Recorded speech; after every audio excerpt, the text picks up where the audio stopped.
பிரியமானவர்களே, இயேசு கிறிஸ்து நாமத்தில் உங்களுக்கு என்னுடைய அன்பின் வாழ்த்துக்களை தெரிவித்துக் கொள்கிறேன். இந்த நாளிலும் நாம் வேதத்திலிருந்து தியானமாக ஒரு வேத வசனத்தை நாம் வாசிப்போம். இந்த சேனல் உங்களுக்கு பிரயோஜனமாக இருக்கும் என்று சொன்னால் அந்த சேனலை நீங்கள் சப்ஸ்கிரைப் பண்ணி வைத்துக் கொள்ளுங்கள். அந்த பெல் பட்டனை நீங்கள் ஆன் பண்ணி வச்சுக்கிங்க. அப்போ தான் நாங்கள் அனுப்புகிற ஒவ்வொரு வீடியோவும் உங்களை வந்து சேரும். இதில் நீங்கள் அந்த செய்தியை கேட்டு ஆசீர்வதிக்கப்பட நான் ஜெபித்து வருகிறேன். கர்த்தர் உங்களை ஆசீர்வதிப்பாராக. இன்றைக்கு நம் வேதத்திலிருந்து தியானமாக எடுத்துக்கொண்ட ஒரு வேத வசனத்தை நாம் வாசிக்கிறேன். 103வது சங்கீதம் 1, 2 ஆகிய வசனங்களே நான் வாசிக்கிறேன். என் ஆத்துமாவே கர்த்தரை ஸ்தோத்திரி, என் முழு உள்ளமே அவருடைய பரிசுத்த நாமத்தை ஸ்தோத்திரி. என் ஆத்துமாவே கர்த்தரை ஸ்தோத்திரி, அவர் செய்த சகல உபகாரங்களையும் மறவாதே. இந்த ரெண்டு வசனத்தையும் நான் ஒன்றாக சேர்த்து இன்றைக்கு நாம் தியானமாக நாம் மேற்கொள்வோம். பாருங்க, இந்த இடத்துல பக்தனாகிய தாவீது இந்த இடத்துல அவர் பேசுகிறார். என் ஆத்துமாவே, அவர் ஆத்துமாவை பார்த்து தான் பேசுகிறார்.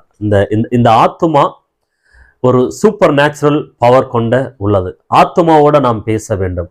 ஆத்துமாவிலே நாம் வாழ கற்றுக்கொள்ள வேண்டும். அதனாலதான் வேத வசனங்கள்ல சொல்லப்பட்டிருக்கு, பிரியமானவனே, உன் ஆத்துமா வாழ்வது போல நீ எல்லாவற்றிலும் சுகித்து வாழ நீ கற்றுக்கோ அப்படின்னு சொல்லி ஆண்டவர் அந்த இடத்துல நிறைய இடங்களில் சொல்லியிருக்கிறத நாம் பார்க்க முடியும்.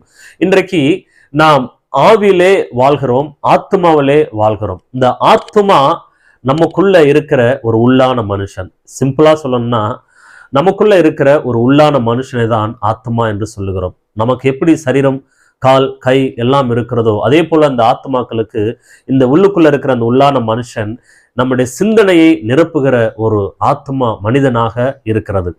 இப்ப இந்த ஆத்மாவை நாம் எப்படி வாழ்கிறோமோ அந்த ஆத்மா வாழ்க்கை தான் நம் சரீரத்திலே பிரதிபலிக்கிறதாய் காணப்படுகிறது. பிரியமானவர்களே, கிராமங்களில் பழமொழி சொல்லுவாங்க, உன் எண்ணம் போல் வாழ்க்கை அமையும் அப்படிம்பாங்க. நீ நல்லது சிந்திச்சேன்னா நல்லது உன் வாழ்க்கையில நடக்கும்பா அப்படிம்பாங்க. அப்ப நம்ம ஆண்டவராகிய இயேசு கிறிஸ்து ஆதாமை படைத்து உருவாக்கி மண்ணினாலே உருவாக்கின பொழுது அவனுக்குள்ள இன்னும் எதுவுமே வரல. அவன் ஒரு மண்ணாகத்தான் இருக்கிறார், ஒரு சரீரம் அப்படியே இருக்கிறது. ஆனால் அந்த சரீரம் ஆக்டிவேட் ஆகல. இப்போ அவர் ஆவி அந்த சரீரத்துக்குள்ளே ஊதி அவன் அந்த சரீரத்துக்குள்ளே ஆவி வந்ததுக்கு பிறகு இப்போ ஆதாம் ஜீவ ஆத்மாவாய் மாறுகிறான். அதற்கு பிறகுதான் அவனுக்குள்ளே அந்த அசாத்தியமான அந்த கற்பனை திறன் வருகிறது. பாருங்க, அதற்கு பிறகுதான் அவர் மிருக ஜீவன்கள் எல்லாம் கொண்டு வந்து ஆதாமத்தை விட்டு என்ன பேர் வைப்பான் என்று பார்க்கிறார். பாருங்க, என்னென்ன பேர் அத்தனை மிருக ஜீவன்களுக்கும் ஆதாம் பெயர் வைக்கிறார்.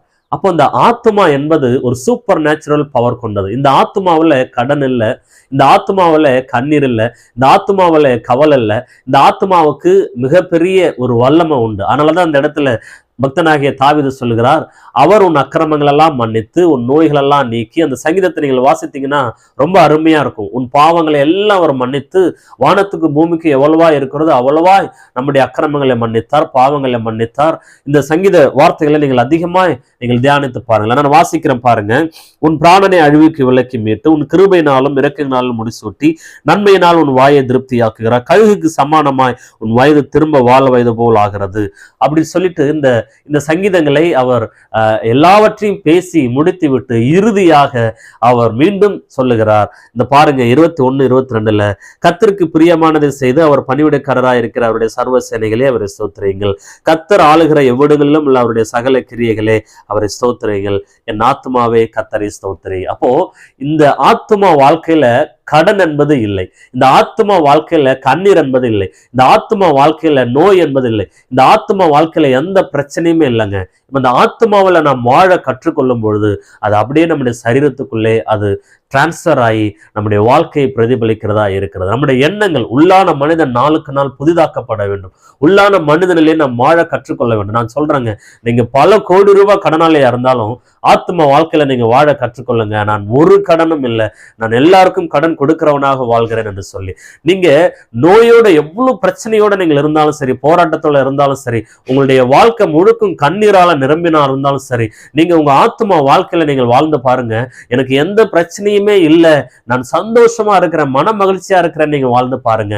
நிச்சயமா அது உங்களுடைய சரீரத்துக்குள்ள டிரான்ஸ்ஃபர் ஆகும்.